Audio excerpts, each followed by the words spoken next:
ॐ नमः प्रणवार्थाय शुद्धज्ञानैकमूर्तये निर्मलाय प्रशान्ताय दक्षिणामूर्तये नमः। चिद्घनाय मशेषाय वटमूलनिवासिने सच्चिदानन्दरूपाय दक्षिणामूर्तये नमः। ईश्वरो गुरुरात्मेति मूर्तिभेदविभागिने व्योमवद्व्याप्तदेहाय दक्षिणामूर्तये नमः। ॐ विघ्नेश्वराय वरदाय सुरप्रियाय लंबोदराय सकलाय जगद्धिताय नागाननाय श्रुतियज्ञविभूषिताय गौरीसुताय गणनाथ नमो नमस्ते। भक्तार्तिनाशनपराय गणेश्वराय सर्वेश्वराय सुखदाय सुरप्रियाय नित्याददाय विकटाय च वामनाय भक्तप्रसन्नवरदाय नमो नमस्ते। ॐ श्री विष्णवे नमः। ॐ श्री विष्णवे नमः। ॐ श्री विष्णवे नमः। ॐ नमः श्री गुरुवे शिवाय। ॐ नमः श्री परदेवताय। सो फ्रेंड्स, आज एक बहुत मजेदार घटना हुई कि जो प्रार्थना में श्लोकों का मैं वाचन करता हूं, तो हमारे एक जिज्ञासु ने उसी पर प्रश्न खड़ा कर दिया। बड़ा मजेदार प्रश्न है और मुझे वाकई बड़ा आनंद आया यह प्रश्न सुन के। देखिए, एक सामान्य सी बात है, प्रार्थना में मैं कुछ श्लोकों का उच्चारण करता हूं और उसको आमतौर पे लोग सुन लेते हैं कि हाँ भाई ये प्रार्थना है या मंगलाचरण है, जो भी मान लेते हैं उसको, और वहीं पे that's the end of the matter. लेकिन मुझे बड़ा अच्छा लगा कि एक जिज्ञासु ने प्रार्थना के ही एक श्लोक पे बड़ा सुंदर प्रश्न उठाया है। और वो प्रश्न क्या है?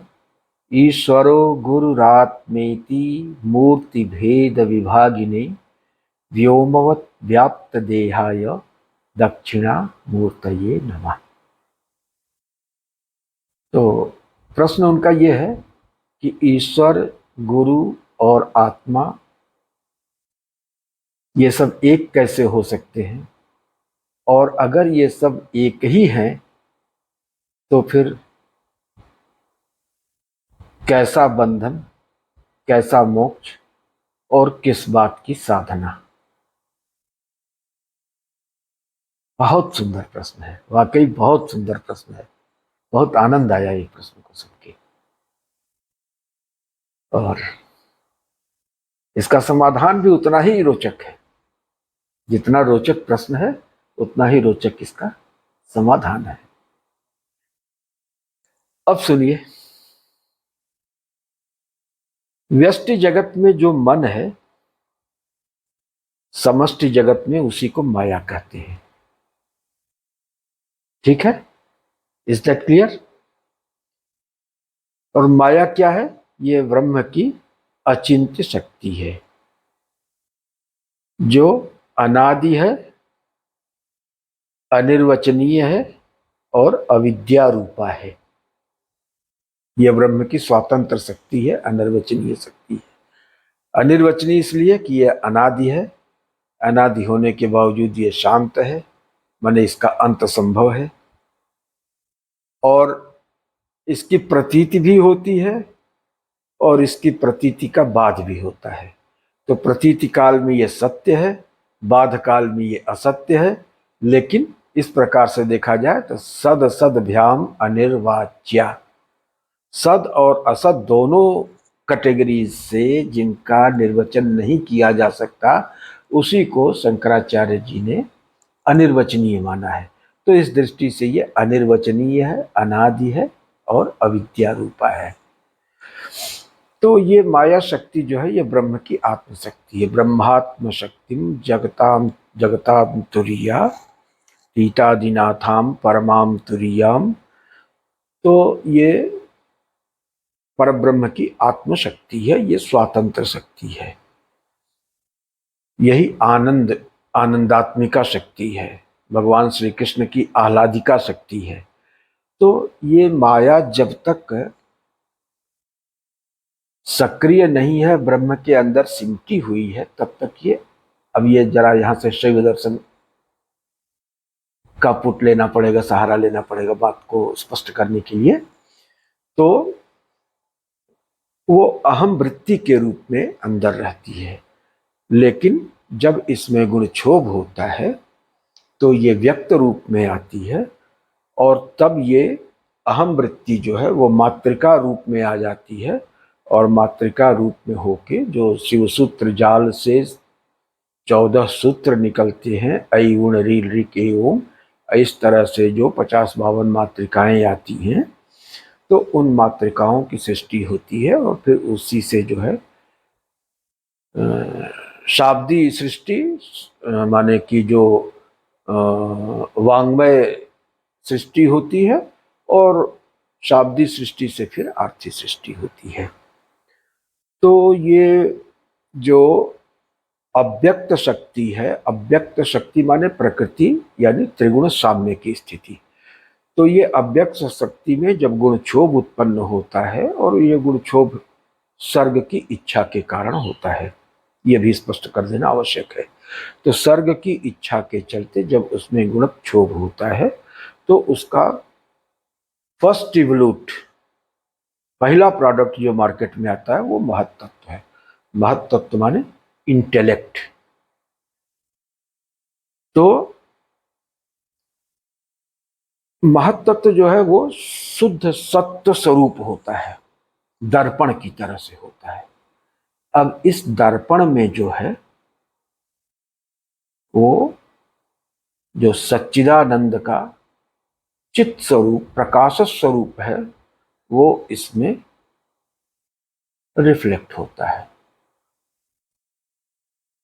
तो जो प्रकाश स्वरूप है, ज्ञान स्वरूप है, चित्त स्वरूप है, ये उसके बिंब को ग्रहण करता है। ये दर्पण की खासियत होती है कि वो बिंब की प्रतिकृति अपने अंदर बना लेता है। तो उस प्रतिकृति के चलते दर्पण में भी ये क्षमता पैदा हो जाती है कि वो उस प्रकाश बिंब से प्रकाश को ग्रहण करके अपने सामने रखी हुई वस्तु को प्रकाशित कर सकता है। तो इसी तरह से ये जो महत् तत्व है, इसमें जब वो छाया पड़ती है, चित छाया पड़ती है, तो चित छाया के फलस्वरूप ये अपने आप में चैतन्यवत व्यवहार करने लगता है, और इस चैतन्यवत व्यवहार के चलते इसके अंदर अहंता और भोक्तापन और कर्तापन का सृजन होता है। क्योंकि इसमें चैतन्य की छाया पड़ रही है, तो ये चैतन्य अपने आप को जो है कर्ता मानने लगता है और भोक्ता मानने लगता है। तो ये जो महत् तत्व में चित छाया पड़ी, महत् तत्व ही जो है दो भागों में विभाजित हो गया। एक भाग जो है वो विषय बन गया और दूसरा विषयी बन गया। क्योंकि जब अहम होगा तो इदम के सापेक्ष ही तो कोई अहम होगा। अगर इदम की सत्ता नहीं होगी तो अहम की भी सत्ता संभव नहीं है। तो इसलिए जो पूर्णाहंता थी, पूर्ण अहमता का भाव था परब्रह्म में, अब वो जो है खंडित हो गया।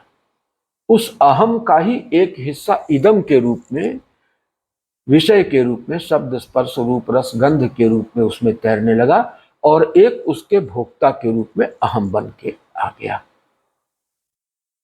तो अब देखिए, अब इसके बाद क्या क्या तमाशा होता है, यहीं से सारा तमाशा शुरू होता है। तो ब्रह्म जब तक है तो माया शक्ति उसके अंदर संकल्प शक्ति है, कर्तुम अकर्तुम अन्यथा कर्तुम वो सब कुछ करने में समर्थ है, ओमनीपोटेंट है, ओमनी प्रेजेंट है, तो उसकी ओमनीपोटेंस में कोई कमी नहीं, लेकिन वो उसका ओमनीपोटेंस जो है वो संकल्प के रूप में है, वो क्रियात्मक रूप में नहीं है, संकल्प शक्ति के रूप में है, स्फुट नहीं है। लेकिन अब वो जो है स्फुट हो गया, थोड़ा सा सर्ग की इच्छा के साथ ही उसमें स्फुरण शुरू हो गया। तो वो जो पूर्णाहंता थी उसने जो है भोगेच्छा से जो वासनाएं थी, अतिरिक्त वासनाएं थी, उनकी तृप्ति के लिए उसने जो है विषयों का सृजन किया। विषय माने 5 विषय होते हैं, शब्द स्पर्श रूप रस गंध। तो जो पूर्णाहंता थी अब वो खंडित हो गई, अब अहम के सापेक्ष इदम की भी एक सत्ता हो गई। तो वहां पे ब्रह्म में माया जो थी वो क्रियाशील नहीं थी, वो अक्रिय अवस्था में थी, संकल्प के रूप में थी। वो चाहे तो संकल्प करे चाहे तो न करे, उसका ये स्वातंत्र है। लेकिन यही जब मायोपाधिक हो जाता है, माया की उपाधि से आविष्टित हो जाता है, तो यही ब्रह्म जो है ईश्वर हो जाता है। माने इस दशा में माया का स्फुरण शुरू हो जाता है और वो महत अहंकार और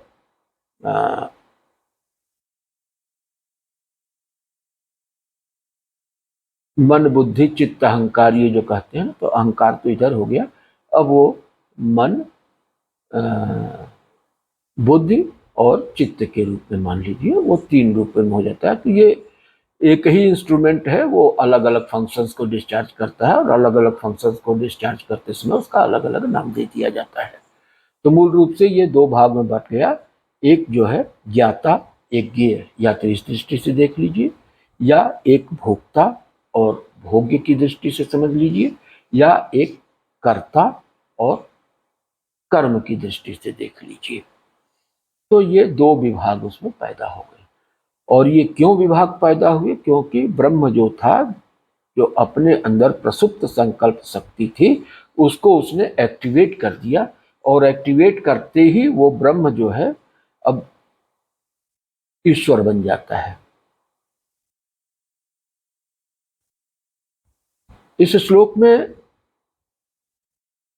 2 पंक्तियां हैं। पहली पंक्ति में तो ये कहा कि ईश्वरो गुरुरात्मेति मूर्ति भेद विभागिने, कि ईश्वर, गुरु और आत्मा ये तीनों तत्वतः एक हैं, सिर्फ इनमें जो है उपाधि भेद है। किसमें किसी की उपाधि कुछ है, किसी की उपाधि कुछ है। इलेक्ट्रिसिटी एक ही है, वो पंखे में जा रही है तो हवा दे रही है, बल्ब में जा रही है तो प्रकाश दे रही है, हीटर में जा रही है तो ताप दे रही है, और वही एयर कंडीशनर में जा रही है तो शीत प्रदान कर रही है, शीतलता प्रदान कर रही है। तो इसी तरह से उपाधि भेद से जो है वो ईश्वर हो जाता है। तो किस तरह से हुआ कि जो माया प्रसुप्त अवस्था में संकल्प के रूप में, अहम विमर्श के रूप में परम तत्व के अंदर विराजमान थी, वो अब एक्टिवेट हो गई। इस एक्टिवेटेड माया के साथ जो स्पेस है, उस स्पेस को हम ईश्वर की संज्ञा देते हैं। और फिर इसी स्पेस में अगर हमने नाम रूप का आधान कर दिया, तो नाम रूप के आधान वाला जो स्पेस का हिस्सा है, माने लोकल स्पेस उसको कह लीजिए, तो वो लोकल स्पेस संसार बन जाता है। और उसी में, संसार में ही नाम रूप के साथ साथ अगर हमने पंचकोशों का अध्यास कर दिया, पंचकोश की कंडीशनिंग कर दिया with the conditioning of the 5 sheath, तब वो क्या हो जाता है? वही चैतन्य जो है वो मानव के रूप में प्रकट हो जाता है। अगर पंचकोश की कंडीशनिंग न करके सिर्फ अंतःकरण की कंडीशनिंग कर दी जाए, तो वही चैतन्य जो है वो जीव के रूप में आ जाता है। उसी चैतन्य को अगर ज्ञान की कंडीशनिंग दे दी जाए, उसकी उपाधि प्रदान कर दी जाए, तो वो गुरु के रूप में आ जाता है। तो इसलिए संसार भी वही है। देखा जाए तो संसार की सत्ता के मूल में भी सच्चिदानंद की सत्ता है, जीव की सत्ता के मूल में भी सच्चिदानंद की सत्ता है, मानव मात्र के, प्राणी मात्र के मूल में भी सच्चिदानंद की सत्ता है, ईश्वर के मूल में माया की उपाधि को अगर हटा दिया जाए तो भी उसी सच्चिदानंद तत्व की सत्ता है। गुरु तत्व में से अगर ज्ञान की उपाधि को हटा दिया जाए, निरुपाधिक कर दिया जाए, तो वह भी जो है वो परम सत्ता सच्चिदानंद पर ही आश्रित है। तो इस प्रकार से उपाधि भेद से वही चैतन्य कहीं ईश्वर बनता है, कहीं जीव बनता है, कहीं मानव या अन्य प्राणी बनता है, और कहीं संसार बनता है। अगर इनकी तत्त उपाधियों का निरसन कर दिया जाए, उनको हटा दिया जाए, तो ये अपनी मूल अवस्था में पुनः पहुंच जाएंगे, और वो मूल अवस्था होगी सच्चिदानंद स्वरूप की, उसके अतिरिक्त और कुछ नहीं है। तो ये तो हो गया श्लोक का एक पार्ट, जिसमें ये कहा गया कि ईश्वरो गुरुरात्मेति मूर्ति भेद विभागिने।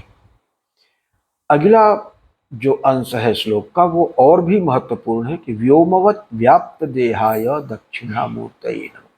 व्योमवत व्याप्त देहाय, व्योम एक ही है, व्योम अनेक नहीं है, आकाश एक है। उसी आकाश में हम विभाग खड़ा कर देते हैं, कोई घटाकाश हो गया, कोई मठाकाश हो गया, कोई हृदयाकाश हो गया, कोई चिदाकाश हो गया। तो उपाधि भेद से जो जो उपाधि जहां पे हम सुपर इम्पोज कर देंगे, उसके हिसाब से कहीं कमरा हो गया, तो कहीं जो है कोई पदार्थ हो गया, कहीं टेबल हो गया, कहीं चेयर हो गया, कहीं माइक हो गया, कहीं कुछ भी हो गया। तो उस आकाश तत्व के अंदर, उस अवकाश के अंदर जिस तरह की उपाधि हम लगा देते हैं, उस आकाश का वही स्वरूप हो जाता है। मूल में आकाश सर्वत्र है, और आकाश ही वो मैट्रिक्स है, वो लोकस है, जिसमें कि ये बाकी के चार तत्व माने वायु, तेज, जल और पृथ्वी को स्थापित करके हम विभिन्न प्रकार के नाम रूप का समायोजन करते हैं। अगर इनको हम हटा दें तो मूल रूप में आकाश जो है वो अकलंकित है, वो निष्कलंक है, अपंक है, उसमें किसी प्रकार का जो है वो विक्षोभ नहीं हो सकता है, न तो उसमें किसी प्रकार का जो है वो प्रभाव पड़ता है किसी भी चीज का। तो ये हुई बात कि व्योमवत व्याप्त देह है। तो इस व्योम तत्व को अगर हम लोग पकड़ लेते हैं कि व्योम सर्वत्र व्योम है, बस उसमें जो है ये बाकी के चार तत्वों का सम्मिश्रण हम भर देते हैं, और उस भराव के कारण, उस सुपर इम्पोजिशन के कारण वो सॉलिड स्पेस हो जाता है, और सॉलिड स्पेस का एक आकार होता है, और हर आकार में एक ध्वनि समाहित होती है। तो एक नाम और रूप, ये उपाधि है, और इन्हीं उपाधियों के चलते जो है सब में परिवर्तन आता रहता है। तो नाम रूप की उपाधि से ही ये संसार है, पंचकोश की उपाधि से प्राणी है, जो भी जीवधारी है, शरीरधारी कहिए उसको, क्योंकि देहात्म भाव होता है। जब पंचकोश रहेगा तो उसमें स्थूल शरीर भी आ जाता है, अन्नमय कोश। तो अन्नमय कोश से शरीरधारी बनता है, देहधारी बनता है। और अगर सिर्फ अंतःकरण का उसमें भराव किया जाए, अंतःकरण को सुपर इम्पोज कर दिया जाए, तो वहाँ पे वो वही चैतन्य जीव बन जाएगा। और ज्ञान मात्र की उपाधि को धारण करने से वो गुरु बन जाएगा, माया की उपाधि धारण करने से ईश्वर बन जाएगा, और समस्त उपाधियों से रहित होते ही वो परब्रह्म परमेश्वर बन जाएगा, जिसको कि सिर्फ नेति नेति कह के जिसकी तरफ संकेत किया जा सकता है। तो मैं समझता हूं कि इस प्रश्न का पर्याप्त समाधान हो गया होगा, इस जिज्ञासा का। और इन्हीं शब्दों के साथ मैं अपनी वाणी को विराम देता हूं। और ओम पूर्णमदः पूर्णमिदं पूर्णात् पूर्णमुदच्यते पूर्णस्य पूर्णमादाय पूर्णमेवावशिष्यते। ओम शांति शांति शांति। सो फ्रेंड्स, अगर आपको ये वीडियो अच्छा लगा तो आप इसे लाइक करें और ज़्यादा से ज़्यादा लोगों तक पहुंचाएं, इसको शेयर करें। शंकर दिग्विजय ये नाम है इस चैनल का। इस चैनल को सब्सक्राइब करें और ये जो ज्ञान यज्ञ चल रहा है इस चैनल पर आप लोगों के सहयोग से, उससे अधिकाधिक लोगों को लाभान्वित करने का प्रयत्न करें। ये आपकी तरफ से इस ज्ञान यज्ञ में एक समिधा होगी और इस ज्ञान यज्ञ से समाज को सुदृढ़ बनाना है, सशक्त बनाना है, जागरूक बनाना है और अपने आध्यात्मिक संपदा को एक बार फिर से सहेजना है। और जहाँ आध्यात्मिक संपदा होगी वहाँ पे भौतिक संपदा होगी ही, इसमें कोई दो राय नहीं है। तो इस प्रकार से राष्ट्र निर्माण की दिशा में भी ये एक अत्यंत महत्वपूर्ण कदम है। इस राष्ट्र यज्ञ में अपना योगदान अधिकाधिक मात्रा में सुनिश्चित करने का प्रयत्न करें। और इन्हीं शब्दों के साथ नमस्ते। माँ भगवती आप सबका कल्याण करें।